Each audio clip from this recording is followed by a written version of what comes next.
ndipo ine nali mlembi ku chipani cha DPP. Mavuto enawo amene mukuwaona chiyambi chake ni Peter Mutharika. DPP oye! Profesa oye!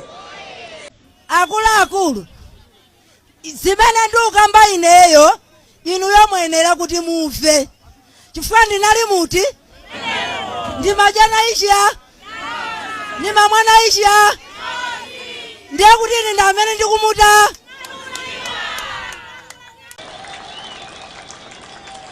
Amalawi mmene makamusankha profesa simunangwa kumusankha koma munakamusankha chifukwa cha ntchito zake komanso khalidwe lake.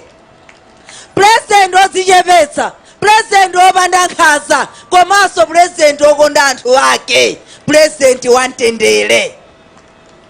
Ndipo profesa Peter Mutharika ndi president yekhayo amene akuthandiza ife Amalawi. Anayika maprogramu wake asabusire malata, musiyeni anthu apitirize kuwapatsa makuponi afedereza, musiyeni apitirize anthu kuwapatsa misewu, musiyeni apitirize kutipatsa Amalawi, komanso mabridge musiyeni atimangire ife Amalawi. Musamsokoneze. Komanso chondisangalatsa president wakuwuzani kuti ndi ufulu wanu kukayenda kumsewu. Kayendeni koma musawononge katundu wa wanthu.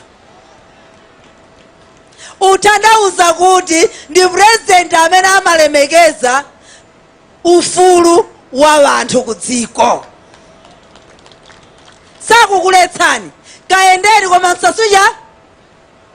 Ndema wangu omaliza. Profesa Peter Mutharika si president wa ndale, ndi president wa chitukuko.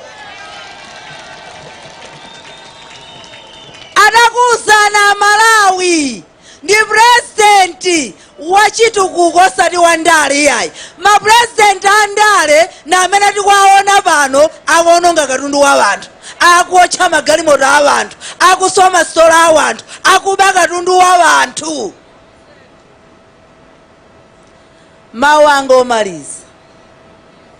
Kandi otsutsa, kandi olamula, ka profesa sudamvotere, koma pamene ukhalapo, ndi pamene ukudya, ndi pamene ugona, president wako ndi profesa Peter Mutharika.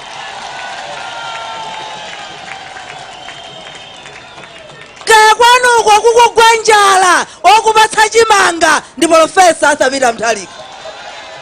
Kaya chakwera salari imene akulandira ku parliament womulipira ndi profesa Peter Mutharika.